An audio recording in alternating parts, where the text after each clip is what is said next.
Hello, Jerry. Good morning. Nice to see Ah, you.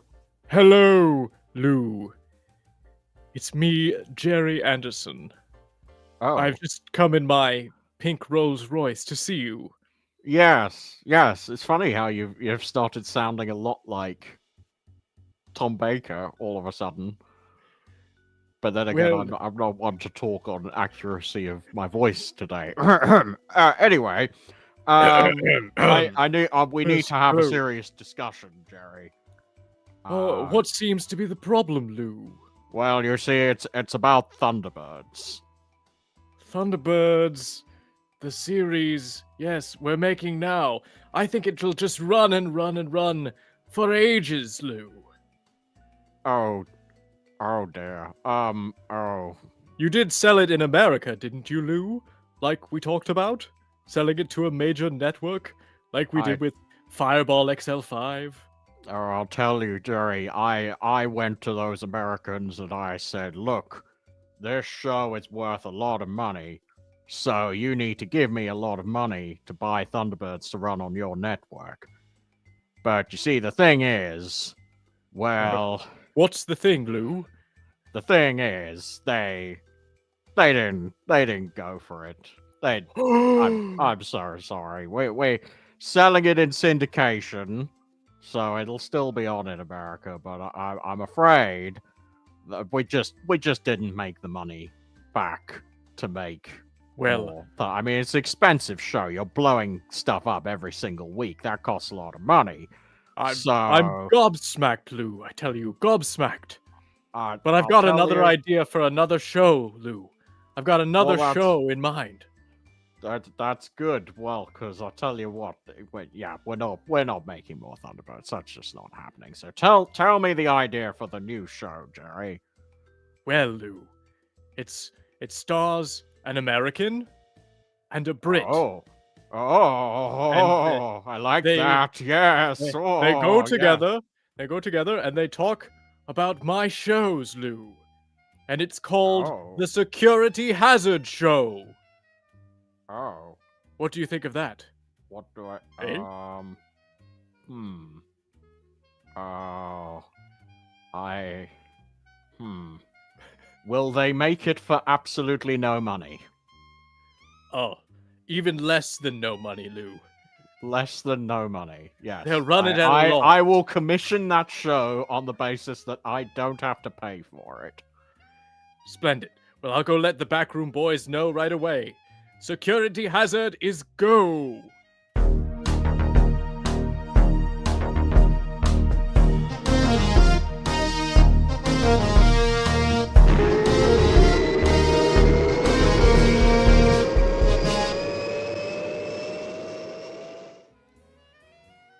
Hello, everyone. Welcome That back was- to the Security Hazard Show. What an amazing piece of archival footage you dug up, Jack. I know, right? Really interesting stuff to actually hear from Jerry and Lou themselves. I mean, what a coup for the podcast. It was definitely Ah. Jerry and Lou themselves. Yeah. Not Tom Baker and some sort of Mighty Boosh character. Yes. Welcome, everybody, to the Security Hazard Show. Hello. How are you? I'm good. Your host, the host with the most, he's just been renewed for at least 6 more episodes. His name is Jack Knoll. God, we can only hope. We can only hope. My co-host today, is not Gerry Anderson, as you might have believed. Sadly, no. At first, he's not Tom Baker either. It's unmistakably Ben Wolf Page. It could only be me. And we have something special on the show today, don't we, Jack?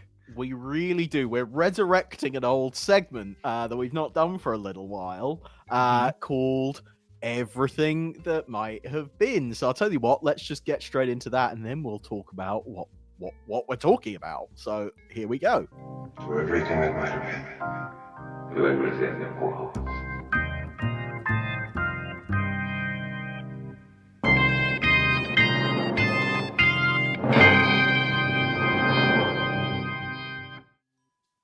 Everything That Might Have Been is the part of the show where we, as the name suggests, we talk about the things that never quite happened in the career of Gerry Anderson, in the sort of extended universe of all things Gerry Anderson.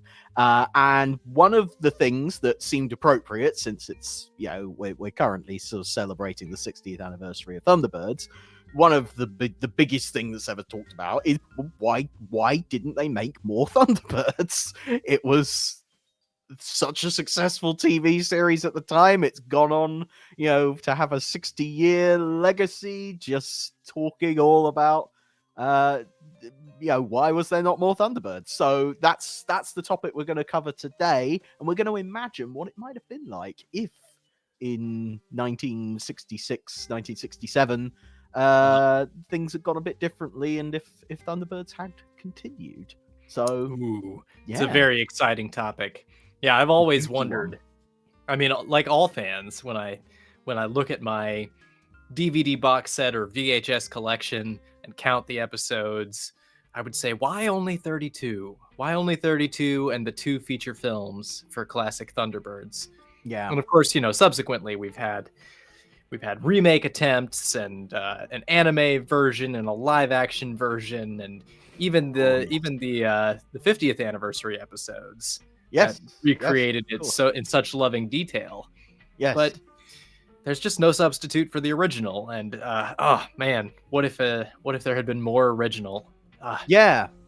So it's a big question, and I suppose the best place to start this conversation is to consider, well, why was it cancelled, in inverted commas, in the first place? And let me tell you, Ben, I've read a lot of books. I've got got a huge stack of very heavy books.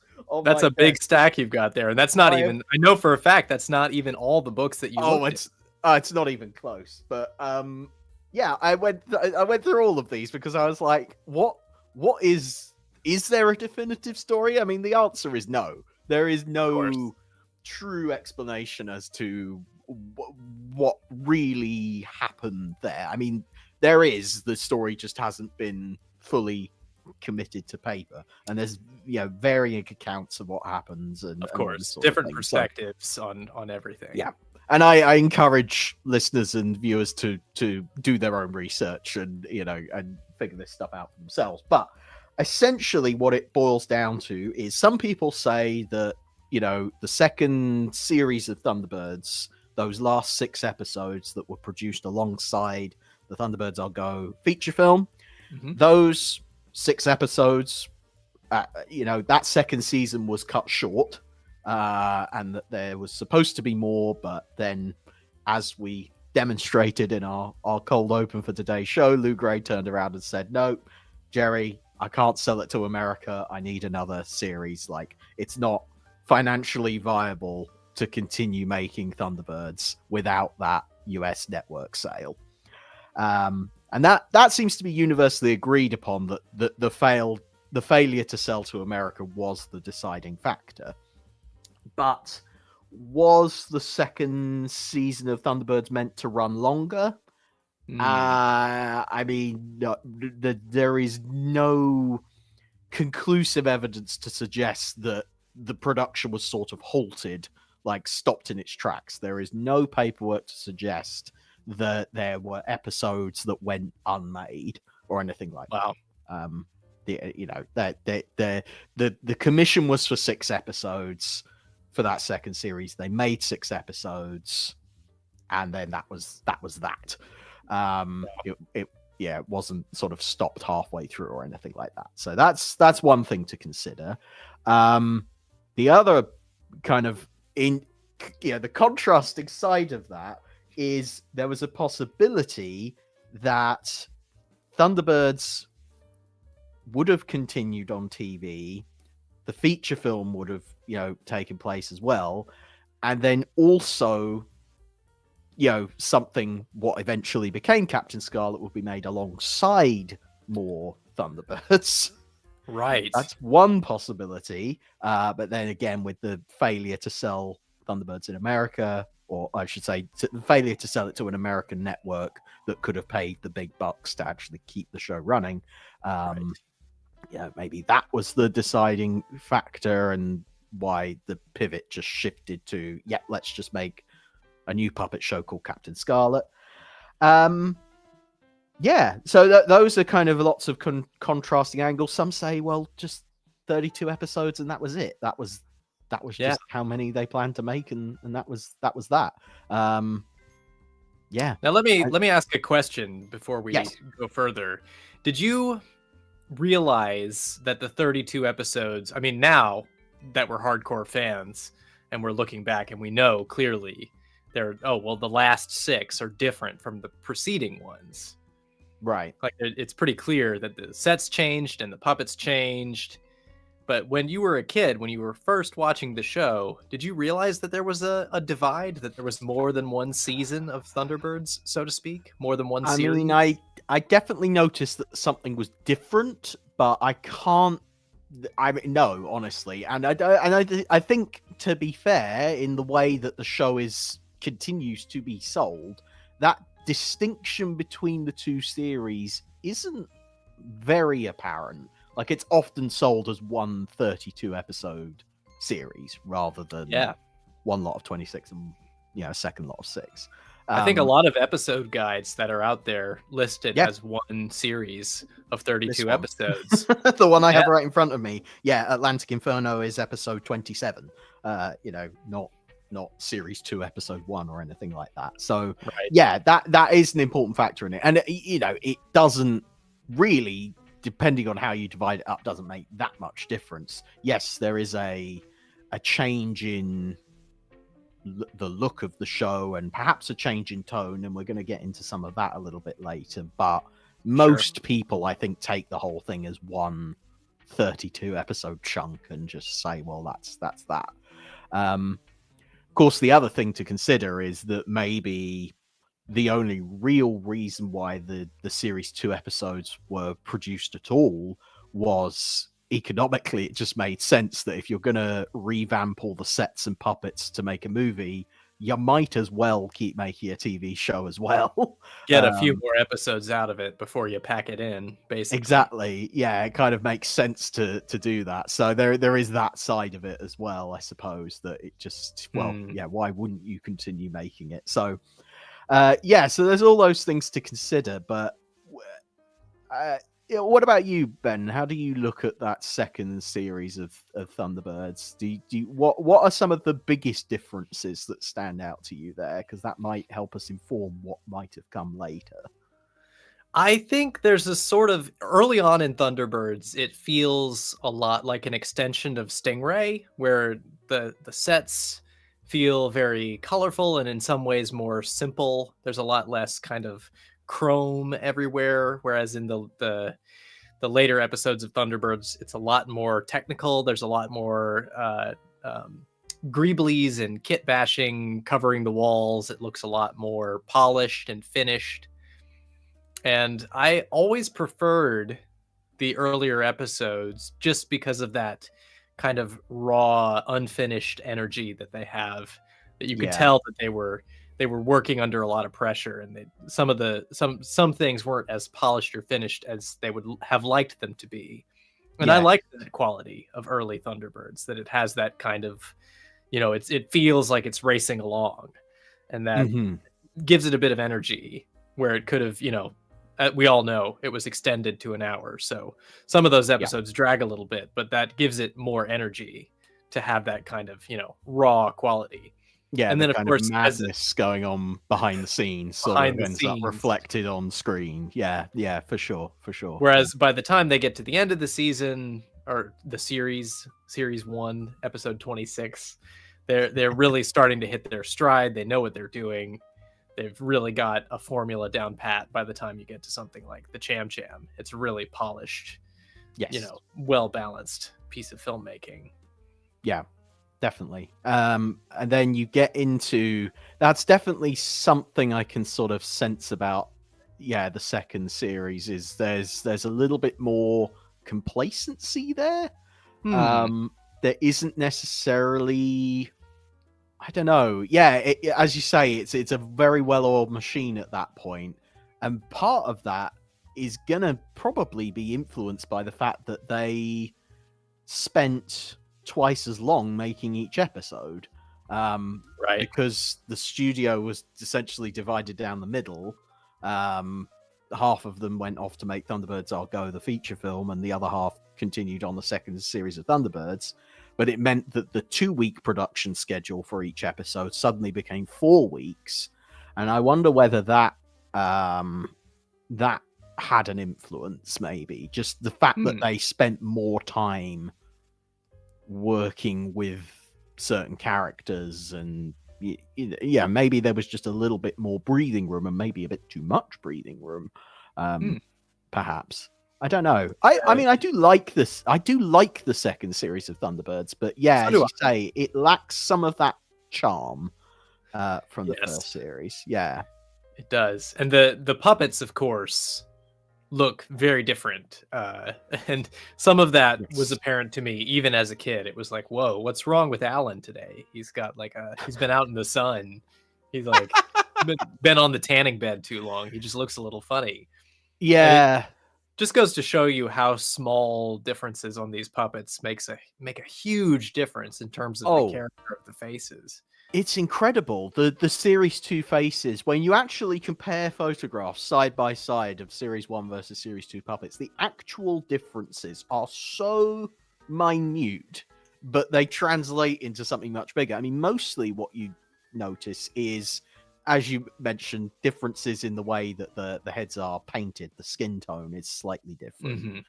And then the sort of it's things like the eyebrows are slightly smaller Yes.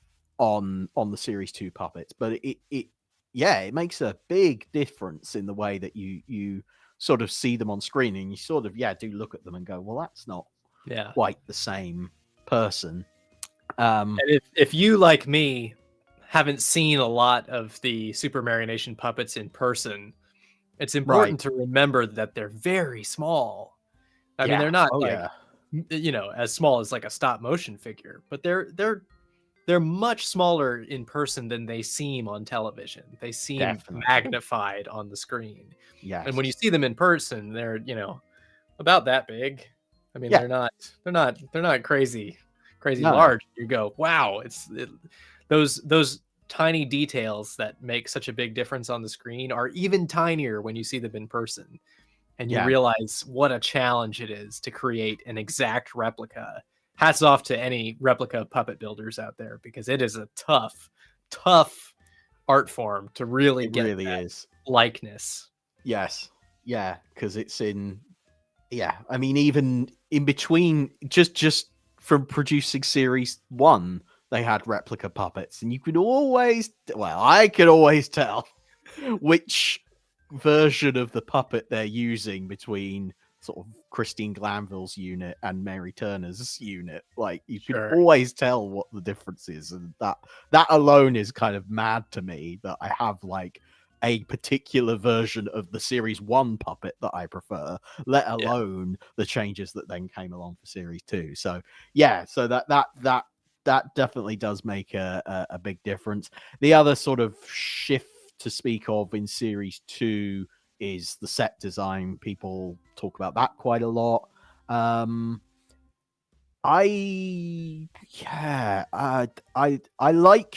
I do like the Tracy Lounge set from series 2, but it isn't as homely as No. the series 1 version. So No, a lot of that makes a difference. the quirks of the character of the sets kind of recede into the background a little bit for Yeah. me personally. And some of them, particularly the Thunderbird craft, I'm thinking of like Thunderbird 5, it becomes a bit too busy yeah. for me. Yeah. Where it's just like there's just too much going on, and it doesn't look bad, as you say. Like, I wouldn't have minded a set like that in a show like Captain Scarlet. Right. But having already had an established feel to that world, to suddenly see it, upgraded in that way is like, Yes. wow, it doesn't feel the same. And I think you're right. I think homeliness, or like a sense of feeling at home there is a big part of that. Yeah, it definitely is. It really is. And then, of course, into Series 2, I'm trying to sort of keep track of all the Series 2 changes before we kind of go into, well, what would a Series 3 have looked like? The other thing would be just certain cast and crew changes that happened over the course of that second series. Right. The biggest one probably is David Holliday departing as Virgil. Still upset about it. Jeremy Wilkin 60 taking years over. ago, I'm still not over it. Well, the funny thing is, like, I mean, Jeremy Wilkin is great and does a good job as Virgil. The problem is it's just too different, and when you combine it with the new puppet face, and Virgil's is probably one of the most recognizably different between Series 1 and Series 2, it just feels like a new character, really. It really does, yeah. It's a whole new Virgil for sure. Yeah. So that makes quite a difference, and it's important to consider. Yeah, when you're looking at, okay, well, what would more episodes of Thunderbirds have looked like? It would have been more like what we had in Series 2. It wouldn't have gone back to Series 1 or anything like that. So, you have to embrace, well, it would have been more of Jeremy Wilkins' Virgil, and which maybe would have helped him kind of bed into the role a bit better. Maybe he would be more accepted if there were more episodes with him as Virgil. Possibly, yeah. Let's talk a little bit about the feature films. So, in looking at something like, say, Battlestar Galactica or Buck Rogers, those shows had pilots or multi-part episodes that they would repackage for the cinema. And of course, Battlestar Galactica started out as a feature film, and then they repackaged it in sort of an extended cut for television. Why do you think that Thunderbirds Are Go, for example, being sort of concurrent with Series 2, why do you think that wasn't repackaged in a kind of like multi-part television episode? And would you have liked that? Would that have worked as a television? It's something that people often talk about Thunderbirds Are Go as like, oh, it's just an kind of extended TV episode, essentially, and that's maybe one of the reasons why it didn't do so well at the box office. I think the problem there is that it was so clearly filmed for the big screen. From the fact it was shot in Technoscope, and all of these set and puppet changes that we've talked about, they were all done because it was felt that putting the Series 1 puppets and sets up on the big screen didn't look good. They thought that the detail just isn't there. They just don't hold up. So no, I think for me, Thunderbirds I'll go at least the version of it that we ended up with, I think it does belong on the big screen, and that is something that I've always felt. It was something I had Thunderbirds on Go on VHS as a kid. It's one of the first Thunderbirds VHSs I ever had, and I always felt like, even though I wasn't quite aware that this was made for the cinema, I always felt, well, this is different. This isn't just an extended TV episode. This has a different agenda behind it. That's true. So yeah, no, I'm not sure I'm keen on the idea of just, you could just take this and put it on TV. I think it lessens what they were trying to do with it in the first place. Sure. Which was certainly ambitious. Yeah. Yeah. And same goes for Thunderbirds 6 to a lesser extent. Yeah, I think Thunderbird 6 is a pretty good window into the conversation that we're having, because they made more changes to the puppets for Thunderbird 6, and it's a different kind of thing. And I think they actually kind of refine what they're doing a little bit in Thunderbird 6 with the puppets. Yeah. The series, they look a little better to me than the Series 2 puppets, so I would put them somewhere in the middle between the Series 1 puppets being the best. Yeah. For the most part, there's certain characters. Some characters work better than others, but like I think Alan looks better in Thunderbird 6.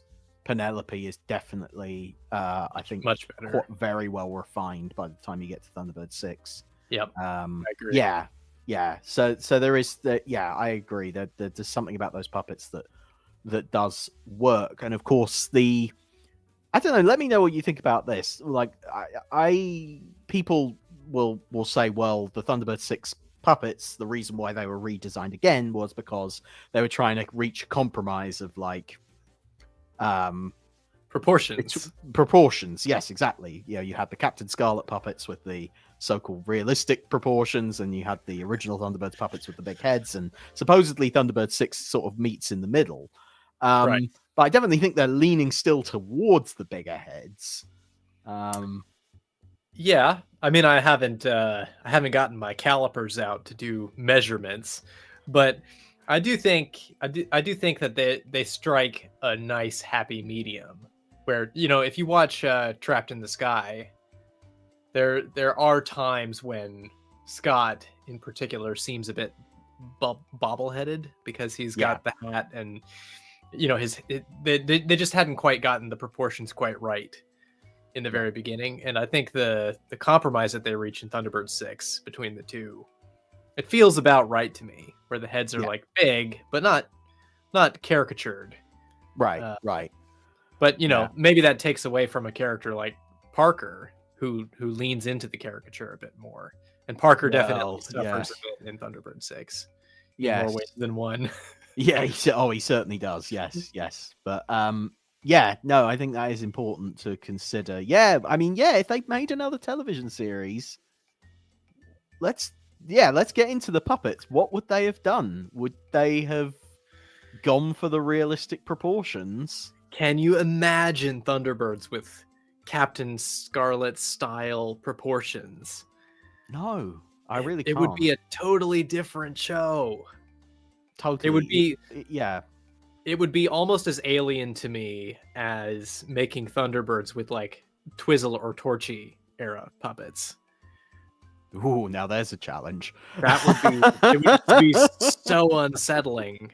It would to see it in such a different. It would be such a departure, like we were talking about with Virgil. It would be like a whole new thing. Yeah, it would essentially feel like a different show. So I would imagine that probably.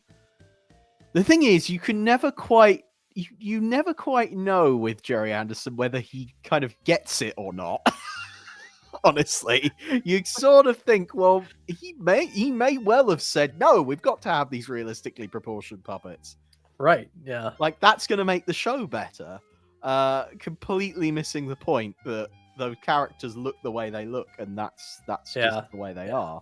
I don't know. Let's put it this way. I wouldn't have put it past him. What's the best case scenario for the puppets, do you think? If they made, series 3 of Thunderbirds and they're like looking at all the options that they had then, what is the best case scenario for you? For me, I mean, I think honestly probably just continuing with the series 2 puppets as they were. Okay. I think part of the reason why we sort of dismiss them is because they're only in 6 episodes. Sure. Whereas if they'd had a bit more time to bed in, if you'd ended up with 26 episodes of, that new version of those puppets, we probably would have come to accept them a little bit better than we do now. So sure. Yeah, I think realistically that's probably what would have happened. I think the innovation towards the Thunderbird 6 puppets only happened because Captain Scarlet happened, basically.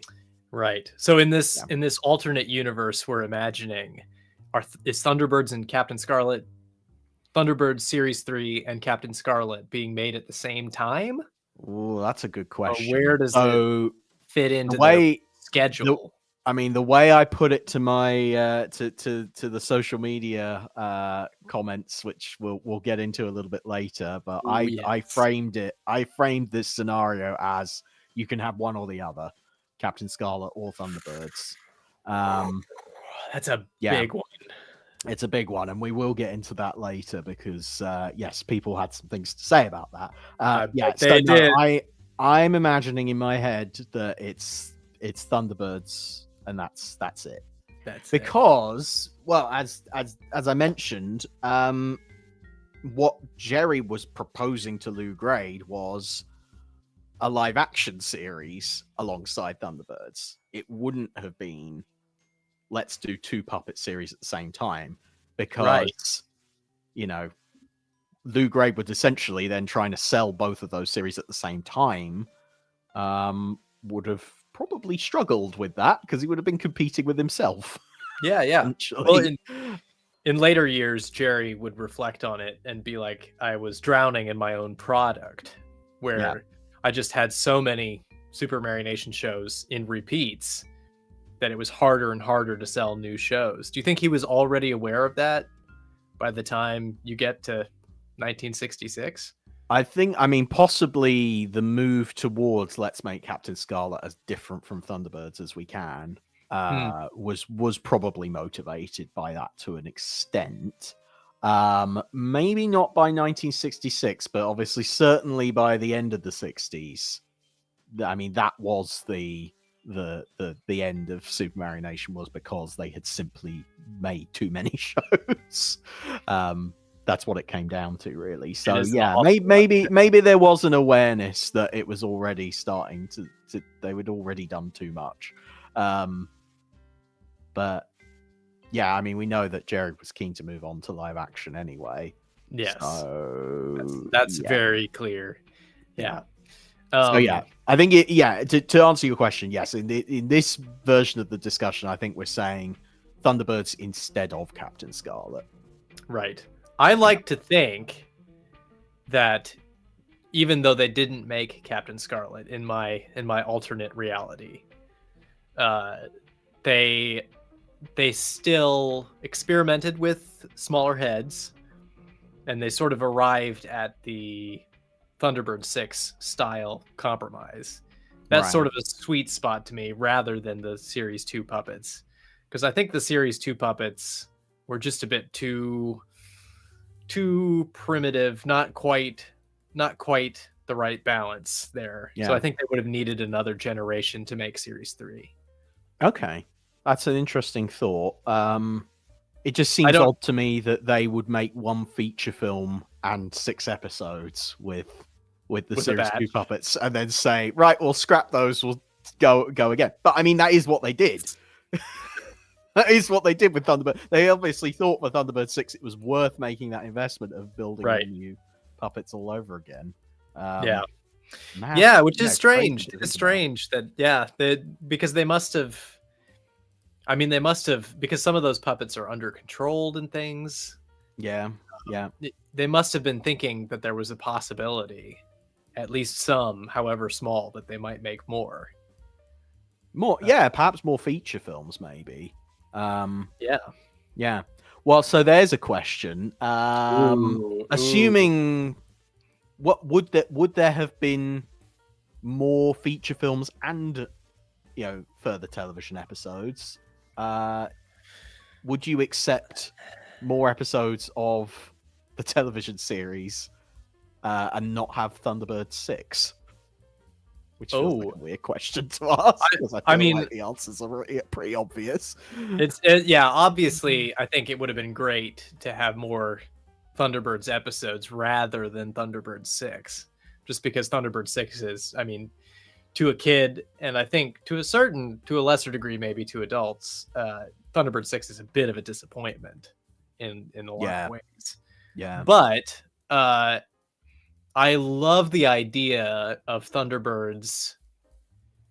Maybe say it was sold off, or when the company started to break up, and sort of Gerry Sylvia and Reg form Group 3 in the early 70s. If Derek Meddings and Mary Turner and John Reed got together and bought the Thunderbirds brand from Gerry and Sylvia, they go off to Bray or somewhere and film, partner with Hammer or Amicus and produce a series of Thunderbirds films. I think that would have been excellent. I would have loved to see more Thunderbirds films, because I feel like there's sort of a stigma that Thunderbirds doesn't work in the feature film format, because it hasn't it's never quite nailed it for most people. No. But I do think that there are good Thunderbirds feature films to be made, and I would have Yes. loved to have seen them. I think it's definitely possible. So that's, me being more of a movie guy than a TV guy, kind of in general. I Okay. lean that way. Yeah. But, I think, how could you say no to more classic Thunderbirds? I mean, it's True. hard That's to it. say no to that. Yeah. That's fair enough. Yeah, it's kind of mad to think. Yeah, we probably wouldn't have had Thunderbirds 6 if more TV episodes had been made. So it's just something Possibly. to Yeah. consider, I suppose. Well, okay, let's dig into then what the actual episodes would have been like. Ooh.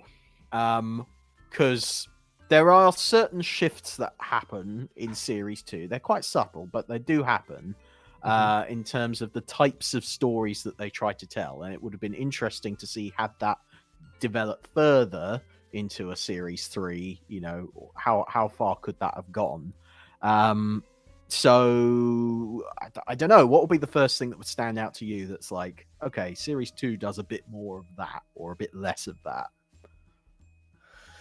I mean, I more like rescues, of course, is what I want. But I feel like there would have been a lot more Lady Penelope and Parker because the show was kind of headed that way anyway. Yeah. So, then that's not necessarily a bad thing. I think there was still a lot to explore with Penelope and Parker that they didn't really touch on. Yeah, I would have liked to have seen. I would have liked to have seen just her. Yeah, the Penelope and Parker integrated more into the rescues rather than sort of like here's a whole separate. Rather than having sort of Penelope and Parker focused episodes, which just also happen to have international rescue involved. I feel like the right balance is something like Path of Destruction, probably. Yes. Yeah. But then again, I wouldn't have minded her having a more significant role in that rather than just sort of having to turn up to some guy's house and ask him questions. Like she's capable of a bit more than that. But just in terms of the amount of screen time and stuff like that, I feel like that is the right spot. Someone who disappears altogether is the Hood. Would you like to have brought back the Hood for more? Or do you think he was pretty much done? I mean, I like the Hood. I think that the character probably would have changed slightly, but I'll throw that question back at you. How do you feel about Thunderbirds Argo being the supposed death of the Hood and the end of him as a character, and him actually getting an ending in that way? I think that the Hood is virtually immortal. I mean, he lives through so many obviously fatal explosions in the TV show. Yeah, but they always show him licking his wounds at the end of it, whereas you do not get that in Thunderbirds Argo. You can definitely make a case that he dies in Thunderbirds Argo. I'm not saying that you can't, but in my personal headcanon, I'm like, I think he lived. I think he survived. Okay. So I think. And do we want to open we're not going to open the Black Phantom Thunderbirds 6 can of worms here. I believe that's in the official rules of the Security Hazard show. Thou shalt not open the Black Phantom can of worms on the air. So I'm contractually obligated not to open that can of worms. Exactly. But yes. I do think there's a chance that you could have done. Thunderbirds sometimes benefits from the addition of an antagonist. Exactly. Where, it sometimes adds a bit more spice and conflict, and because it's an hour show, it gives it a chance to have a B plot where they chase the Hood or do something with the Hood. So it's definitely an element. Having a villain of some sort would have definitely benefited Series 2 / Yes. Series 3. Yeah.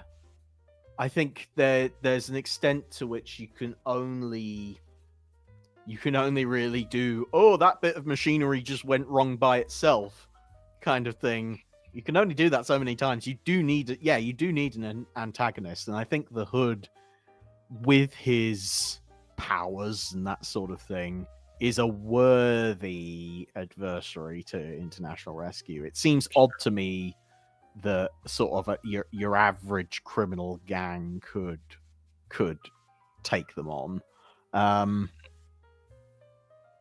I just love the idea that just this one man is going after a whole organization like that and thinks that he can. I think it's great. So yeah, I would have liked to have seen the Hood again. I don't think his story was done because his last TV appearance is Cry Wolf.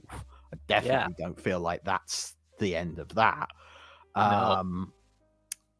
So yeah, but he could have things like Edge of Impact where he sort of partners up with other people.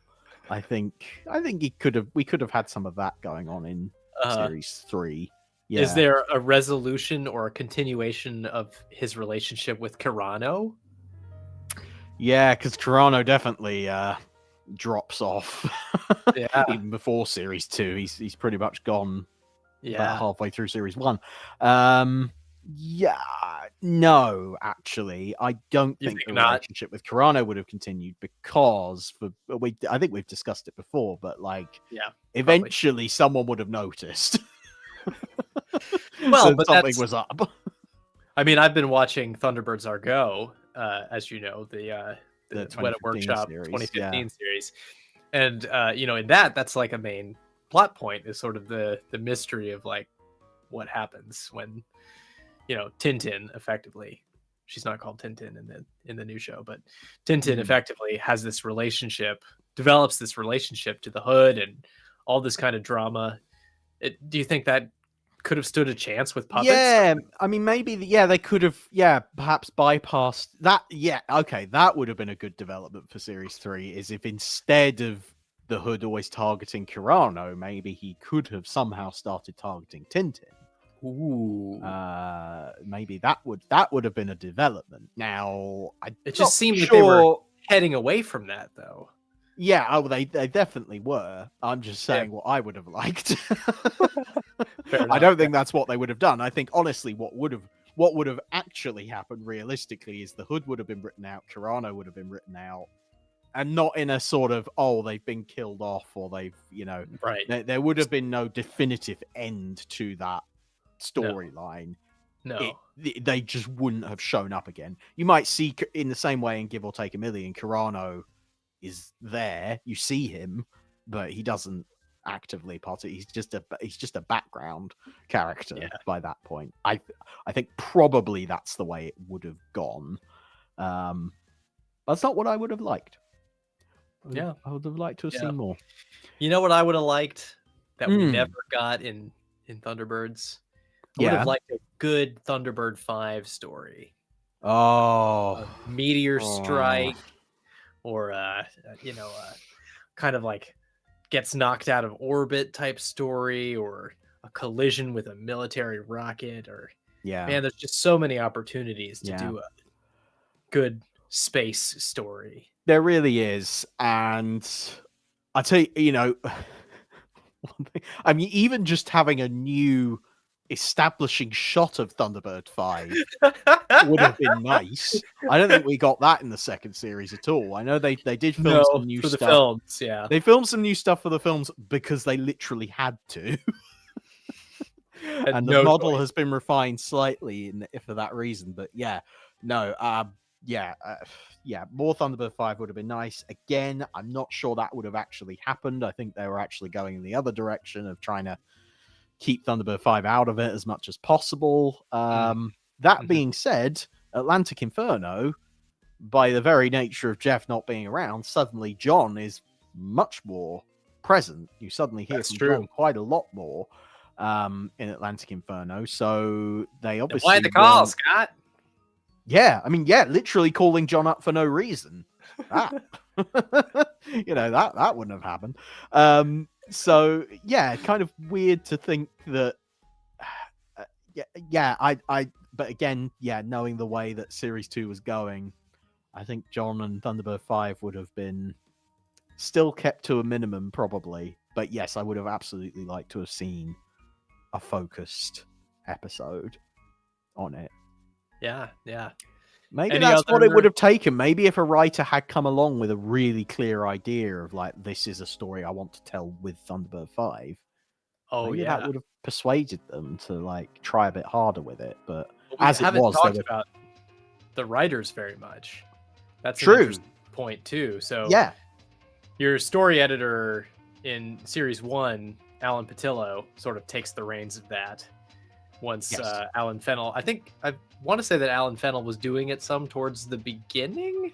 Am I right So- in saying that? So Alan Fennell, I think, was sort of busy with TV21, and anyway, he writes. I've got my episode guide in front of me. Alan Fennell writes Atlantic Inferno for Series 2, and Right. then that's it. Alan Patillo, he's still writing for the show up until give or take a million. That's true. And this is another thing that in all of these books that are piled up next to me, it's never quite clear exactly what happened there. Some say that Alan Patillo just wasn't interested in Captain Scarlet, and that's why he left the company. He didn't necessarily leave Thunderbirds behind. He left because of Captain Scarlet. But then you also have Tony Barwick, who supposedly comes in for Series 1 to write additional material for the episodes that needed extending. And then by Series 2, he has 2 episodes, that are his scripts, Lord Parker's Holiday and Ricochet. So I think that indicates he would have become, in the same way that he does for Captain Scarlet, I think Tony Barwick would have become the dominant head writer, if you like, for more episodes of Thunderbirds, which is interesting. I love don't Tony know. Barwick's writing because it's so all over the place. Like he writes, he wrote that episode of The Protectors we talked about a few weeks ago, The First Circle, which First is Circle, yeah. sort of traumatic examination of PTSD and the Vietnam War and all this kind of stuff.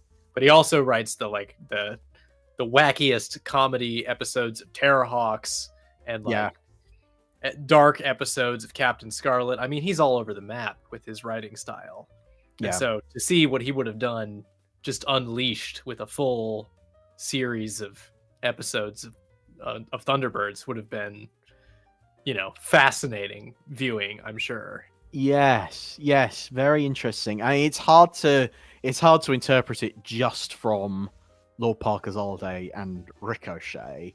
Sure. Because those in themselves are actually 2 quite different episodes. I was going to say that's quite a range. But demonstrated both, just I those suppose, two. both of them do have a sort of quirky gimmick to them. True. I suppose, in a way, with the bingo and then the guy who's obsessed with his own name being a sound effect. It's little bizarre things like that. I do think, that as with so many Tony Barwick things, a series of Thunderbirds purely under his editorial control would have been quirkier. Yes. Because that was sort of the nature of it. They were probably like, we want to explore the characters more, so we kind of need to find new, weird, and wonderful things for them to do. I think that would have been quite important. To that point, someone who was a friend of Tony Barwick's, who started writing during Captain Scarlet and went on to contribute some more scripts, a guy called Shane Rimmer. Shane Rimmer. Voice of Scott Tracy. Mr. Scott Tracy, yes. So do you think Shane Rimmer would have written an episode of Thunderbirds, and what would it have been like? What would Shane Rimmer's Thunderbirds episode be about?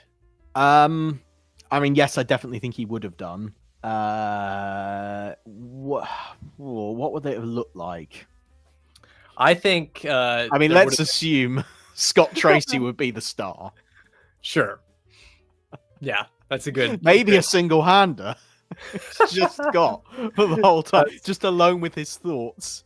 Maybe flying Thunderbird 1 home for a mission. He's just like, gee, I remember the time when we were kids and Dad used to, and he would just tell this 60-minute monologue, 50-minute monologue, just essentially about an extended mini history. album. Yeah, sure, why not? I think that well, when he started writing for Captain Scarlet, he started including elements from his native Canada. Yeah. So I think we would have seen some of that, a Canadian rescue, undoubtedly.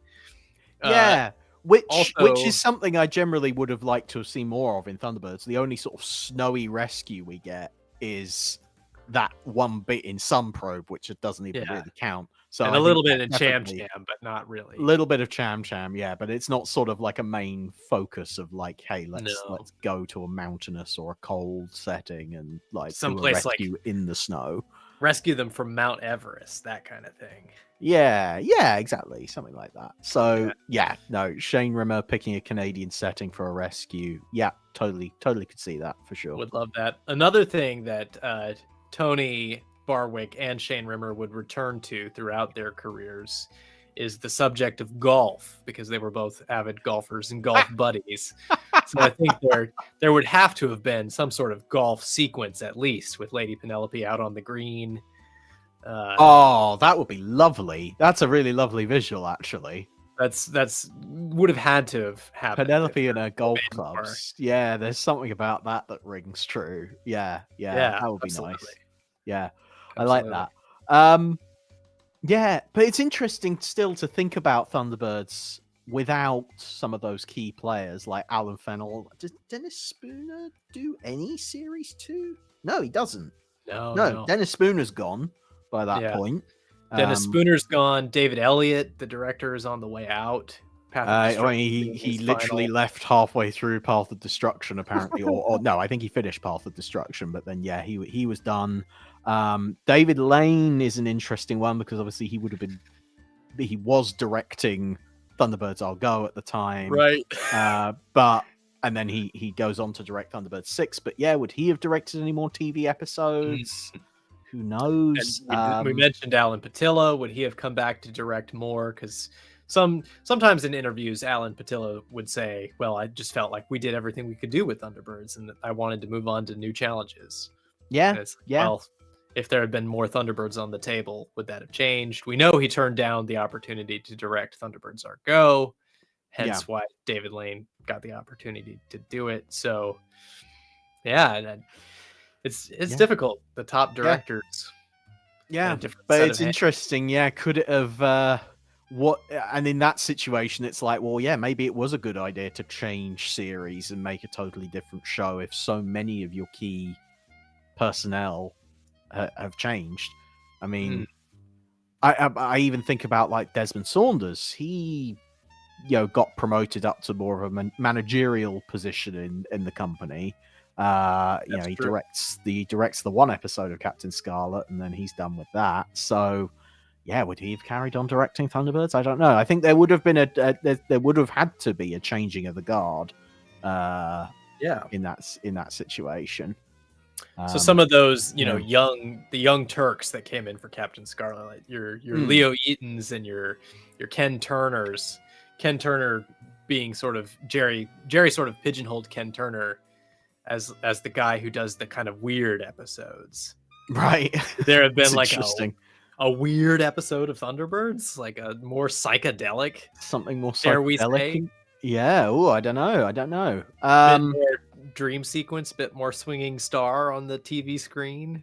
Perhaps. Kind of feeling. Yeah, that's interesting. Yeah. How strange to imagine these things. Could have been. Yes. Alan Perry. I think he was pretty much ready to be promoted at that point anyway. He had been a camera.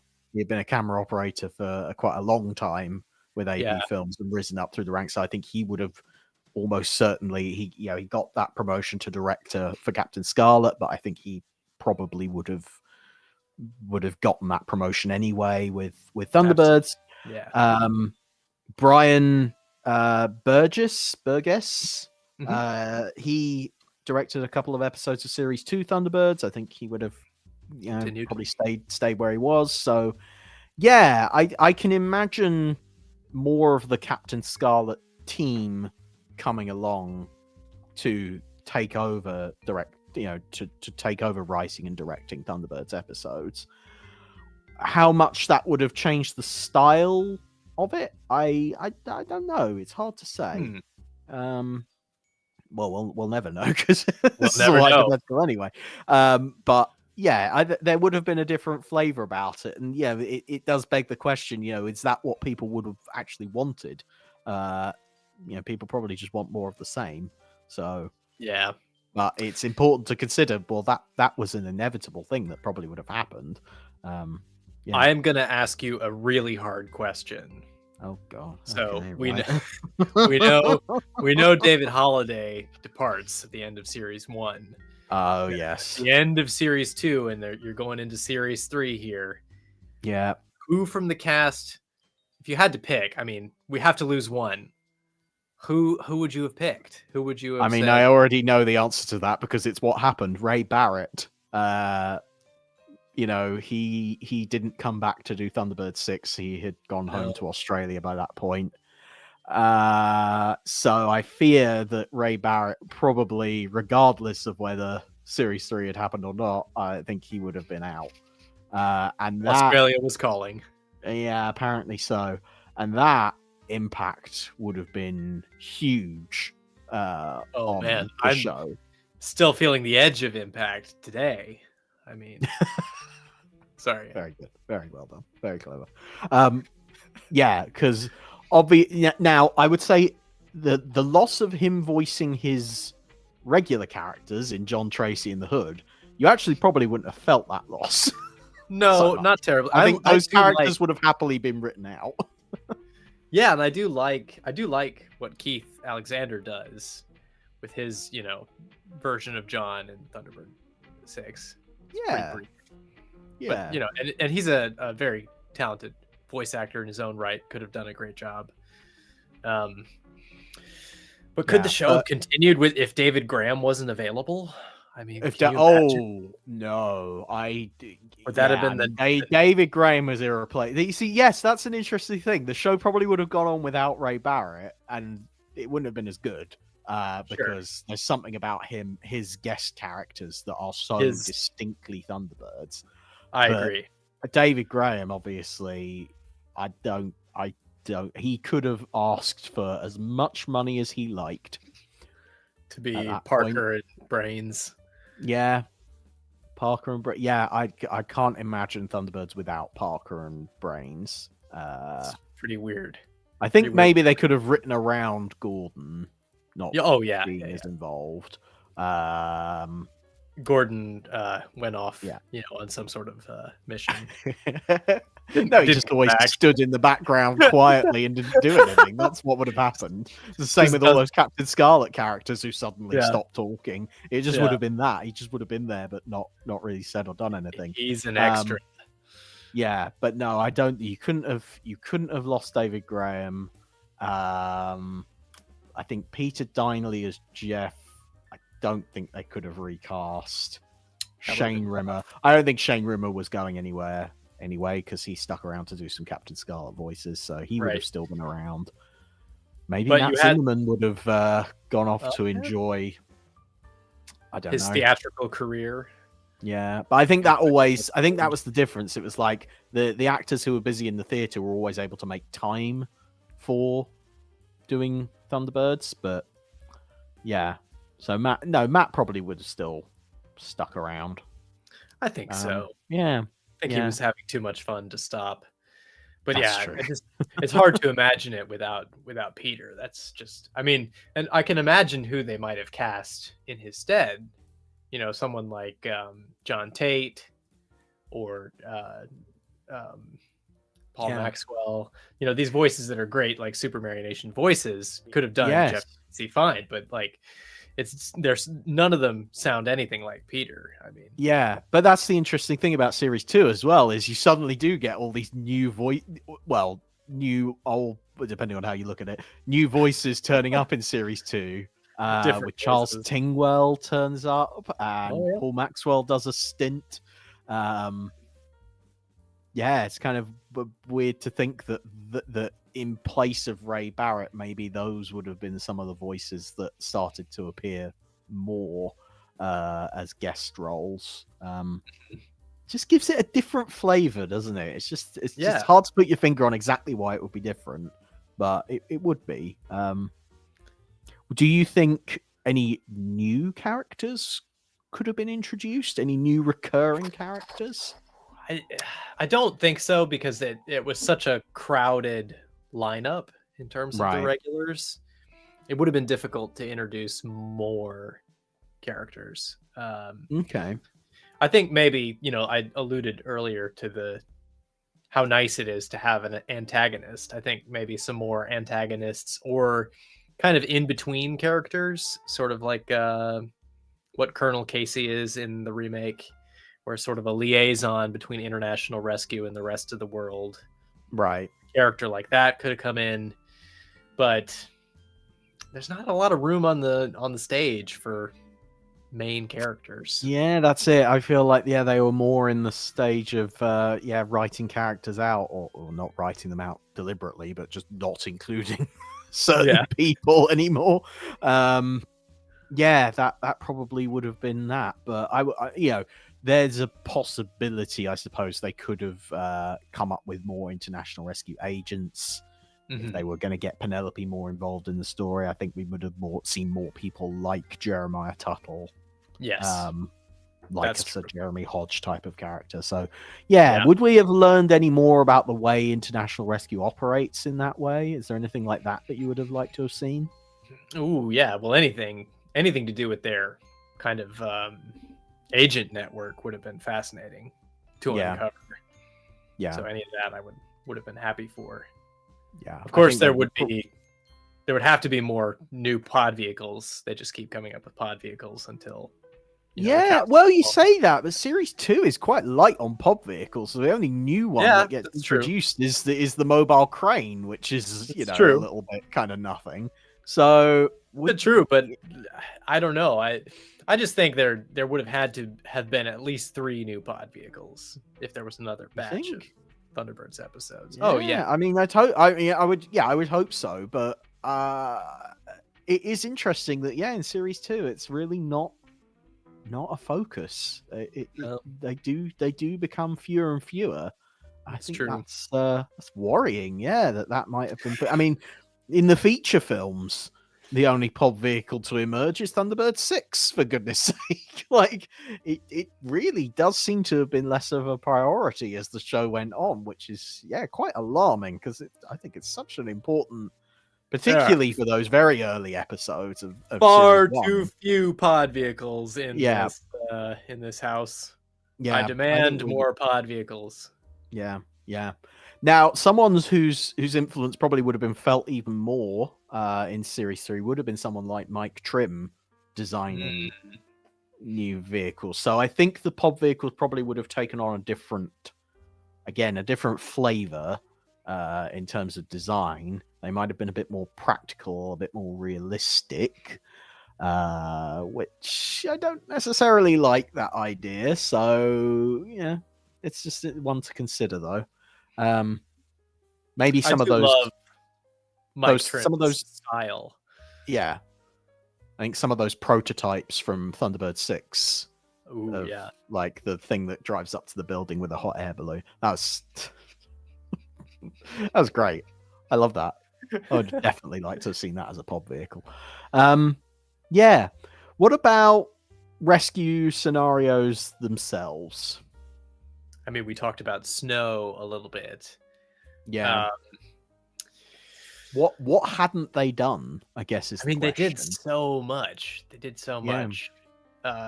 There's some stuff like Peru is a setting that they don't really get into too much, sort of the South American mountains. Yeah. A lot of kind of mountainy scenarios would have been nice. Anything like that. Yeah. A volcano eruption, I think, would have been Yeah, I don't Very think we get dramatic. Volcano. No, I just remember, the Stingray episode Deep Heat does Yeah. such a good job with its, lava and, volcano eruption in that episode. I'm like, yeah, that would have been amazing to see. Stingray and XL5 have some like great discovery type episodes where they go to new places, and I think International Rescue could have had some of that adventure where they accidentally uncovered something along the lines of what they did with the Lost Pyramid of Commodities. Yeah. I think so. I think they could have done more of that, but they weren't really heading in that direction at all. A lot of the things that we love, they were sort of phasing out. Yeah. Realistically, there probably would have been a lot more of what became sort of typical material for Joe 90 and the Secret Service, and sort of like espionage, spy-fi type plots. Yeah, espionage probably would have been more of a part of it. Yeah. Which is a bit sad because there's quite a lot of nothing against the espionage in Thunderbirds, but there's a lot of other shows that do from that era that were doing espionage so well. Exactly. Yeah. And nobody was doing a good rescue show other than Thunderbirds. Yeah. No, exactly. I think that's important. What about Tintin and Alan? Oh, will they, won't they? Will they or won't they? I mean, it's so tough to guess about it because, of course, they never would commit to doing a storyline like that, would they? They never sort of like, for lack of a better term, consummate. No, they don't.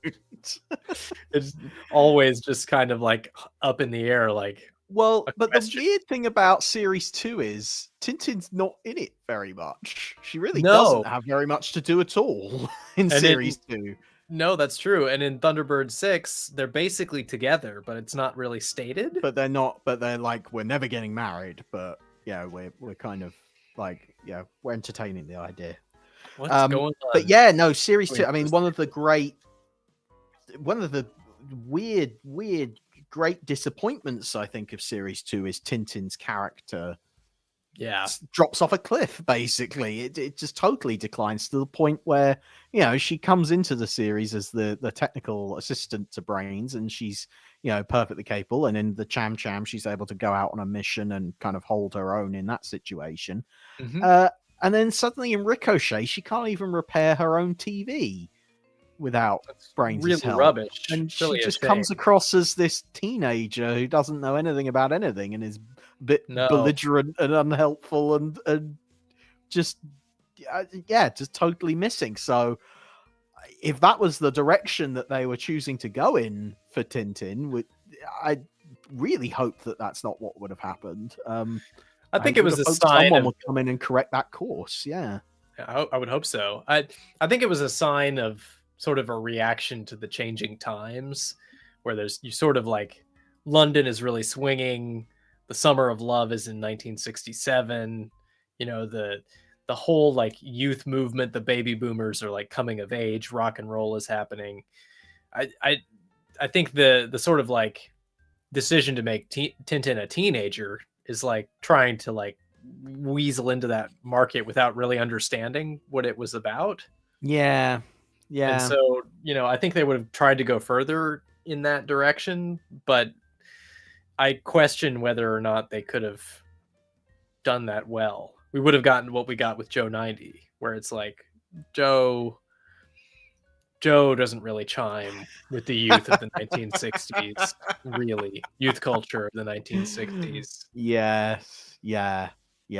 But what a disappointing thing that, probably, you're right. That probably would have inevitably happened of like, well, we need to make Tintin more identifiable with the intended audience. So, we're going to make her younger and kind of lose a lot of her capability through doing that. It's a real shame. If that is the case, then we dodged a bullet there. Yeah. But I think by the time you get to Thunderbird 6, that has been... All the characters in Thunderbird 6 feel a little bit aged up. Penelope, definitely. just feels a lot more mature. Sure. By the time you get to that, I think Alan does as well.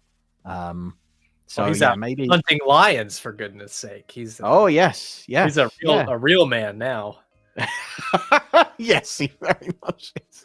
Yeah, yeah. So I think maybe they would have headed in that direction. Alan probably would have matured a bit, but maybe Tintin not so much. Yeah, I don't know. Anything else? Anything else from a potential third series of Thunderbirds that you would have liked to have seen before we hand over to our viewer comments? I have such mixed feelings about it because part of what makes me an Anderson fan is that there's a little bit of everything. There's so many different shows, and they're all different. And I love the kind of post Thunderbirds wackiness of Captain Scarlet and Joe 90 and the Secret Service. I would hate to be deprived of those. Yeah. So I don't know. In some ways, I do understand what Alan Patillo was saying when he was like, we sort of took this as far as we could with what we had to work with. I think if they wanted to take it further, they would have had to make some decisions that they weren't really prepared to make. Yeah. So I think that's where I'm landing with it as well. I was sort of hoping that this conversation might make me go, oh yeah, I'm really excited to see all these things that they could have done. But actually, I think that there would have been quite a few compromises being made that sure. The cracks are sort of starting to show in series 2. Maybe 32 was enough. I think that might be where I'm landing as well. And I mean, what a 32 episodes we got. Really fantastic. I like the fact that we got a good show where the ideas don't run out. They don't really retread old ground. Absolutely. It is nice that there's not 4 seasons of crap to wade through. That's and we talked about this a little bit because we did a 50th anniversary episode about Space 1999 where we ranked our top 10 Space 1999 episodes, and we were talking about year 2, which no year 2 episodes of Space 1999 made either of our lists. They did not. No. But the conversation is like, would you rather have had no year 2, like no more Space 1999 at all, or would you have year 2? And we don't have to ask that question with Thunderbirds because the rest of it didn't happen. It went as far as it went, and that was the end of it. So that was it. Yeah. Maybe it balances out after all. Maybe it does. Well, let's see what our listeners and viewers think, because I'm excited to hear from them. We've waffled on enough. I know. So the question I put out was it the right call to stop making Thunderbirds and switch to Captain Scarlet? Which I think, as we've addressed, is quite an oversimplification of what happened. But for the sake of the argument, that's what I put out there. And let me start with Adam Luff, friend of the show. He says, as much as I love Thunderbirds, I actually think 26 episodes was enough. I've never been a fan of season 2. Wish they had done a Lady Penelope and Parker spin-off instead. Even if it had been 6 episodes at 25 minutes, a chance to see a series with those two really channeling the Avengers would have been interesting. We didn't really get into the idea of spin-offs and stuff like that, but I know you like the idea of a Zero X spin-off and stuff I've always that. advocated for a Zero X spin-off, definitely some interesting ideas there. Penguin Made of Dynamite says, Captain Scarlet is a really great show, but I definitely would have liked a series 3 of Thunderbirds. There was so much more they could have explored in terms of rescues and even more room for character development. But being such a popular show, it was thrown to the side way too soon. Fair enough. Yeah, I think we talked about, definitely there were lots of potential ideas they could have explored. Let's see who else we have heard from. Lee Homer says Thunderbirds needed a longer second season. I see a lot of series 1 was better debates, but I'll always argue that the fans would have warmed to season 2 had it been given the chance to go on, even if it went up to 20 episodes. I love Captain Scarlet as it's my personal favorite, but I feel Thunderbirds had a healthy 32 episode run. So there we are. Philip Cully says, I do wonder what a longer series 2 would have looked like. Seemed as the series progressed that the production team were less interested in the rescues and seemed more interested in things like Lady Penelope. And he goes on to highlight a lot of the series 2 focus on Lady Penelope, which was definitely there. And I agree. It probably would have continued into series 3 had it gone on. So there's that. Nick Thorne says, I think it was time to press on to other things. I think you have to give the public and the people you work with something fresh. I do wonder, though, if they could have maybe split Thunderbirds Are Go and Thunderbirds 6 into episodes for TV audience if they missed the cinema viewings, which is kind of what you alluded to begin with. Let's see. Alex Jeffords says, I do at least wish they'd been able to reach the same episode count as Stingray, so 39. And Dom Riley says the same. Episode 39 would have been the sweet spot to get to. That there would be a kind of symmetry to that, wouldn't there? Yeah, and Simpsons Clips 24 says pretty much the same thing. Have 7 more episodes of Thunderbirds to form a 13-episode second series, and have Captain Scarlet as well. Which I think... having the cake and eating it too, eh? Well, I think for 7 more episodes, you maybe could have had that.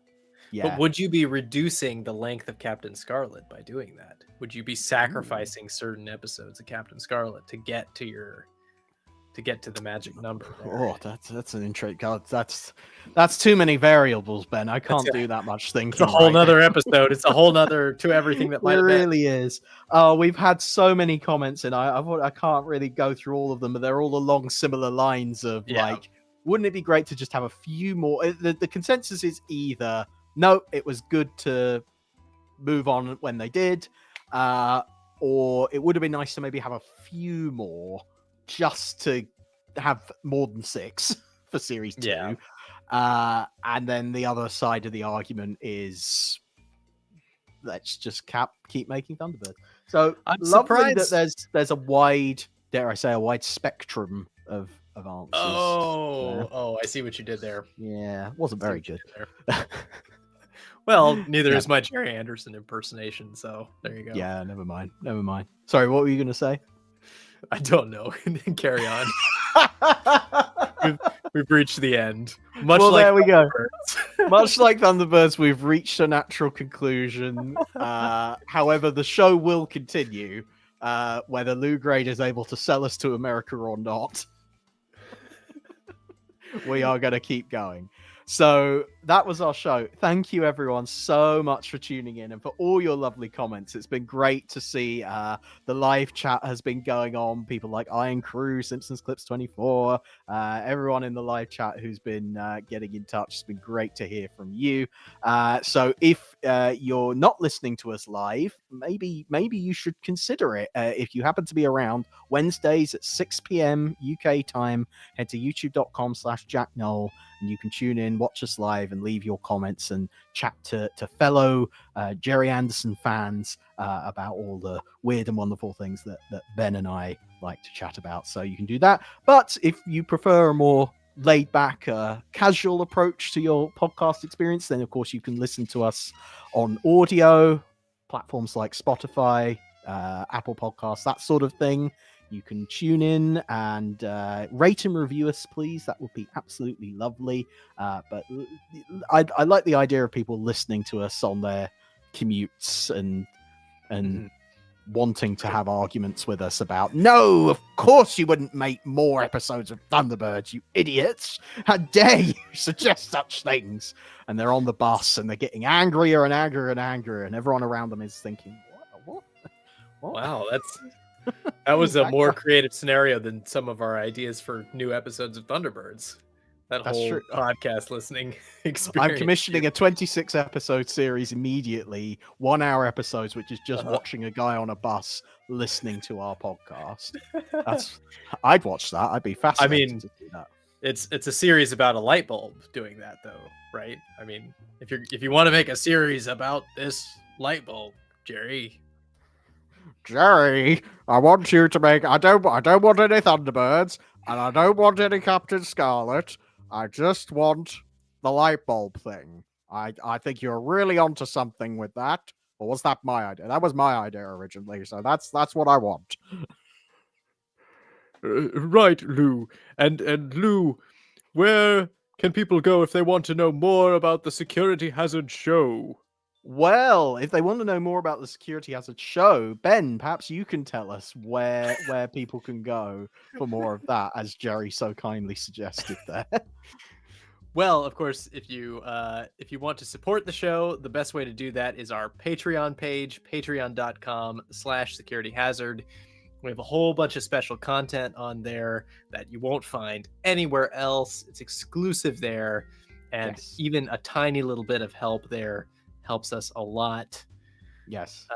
And most recent Patreon video, I believe, Ben, was you reacting to the second episode of Thunderbirds I'll Go, the 2015 series, and you had a special guest with you for that as well. I did. It's the Hood. No, I mean it's Andrew Clements. Yeah, Yes. and Andrew and I had a lovely time watching Ring of Fire Part 2. So I've been enjoying that series. It's well, I won't tell you everything I think about it. You'll have to watch the videos on our Patreon. Yep, very good fun. And for everything else, why would you need anything else? But if you need more, head over to securityhazard.net. That's where you can find all the blog posts, Space Precinct reviews that are ongoing, but also all the videos, podcasts, all the links to my social media. They're all on there. Just head to securityhazard.net. Ben, where can people find you? On benwolf.page, you can find the link to my ongoing series of reviews about Starfleet. You can find my YouTube channel, youtube.com/@Cinemarionette. And you can find me on social media at Cinemarionette or Ben Wolf page on Blue Sky. Those are the places where you're most likely to find me.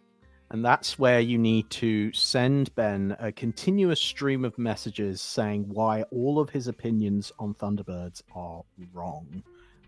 That's the place you need to go. Is look at benwolf.page. Choose your social media platform of choice, but just it's really important that you send more messages than is reasonable. I think that's the limit. If you sent a number of messages saying, Ben, you don't know anything about Thunderbirds, you know, how dare you even suggest that they shouldn't make any more, how wrong you are.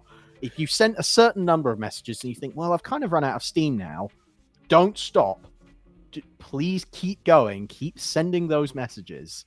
And that email address is jack.knoll@securityhazard.net. You turned on me. No, fair enough. No, please don't. Please don't send Ben nasty messages. Please. I'm a nice guy. I really am. He really is. He really is so nice. I mean, you can let him know what you... I'll tell you what, you can let him know what you think of his Gerry Anderson impression. How about that? Yeah, we all know what everyone thinks of my Gerry Anderson impression, including me. Yeah, keep it up, Ben. If you keep doing it... If I keep doing it, eventually someone will throw a brick at me. Yeah.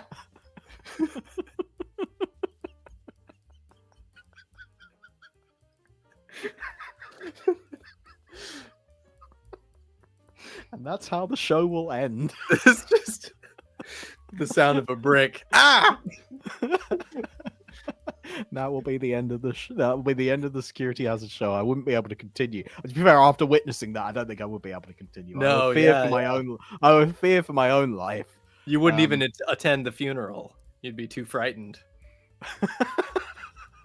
I would make sure it was a church far away from any brickyards. That's for sure. That's for sure. Anyway, I think people probably want to go about their day now. So how about we say goodbye, everyone. Thank you very much for tuning in, and we will catch you next time. Bye for now. Goodbye. Cut! Cut!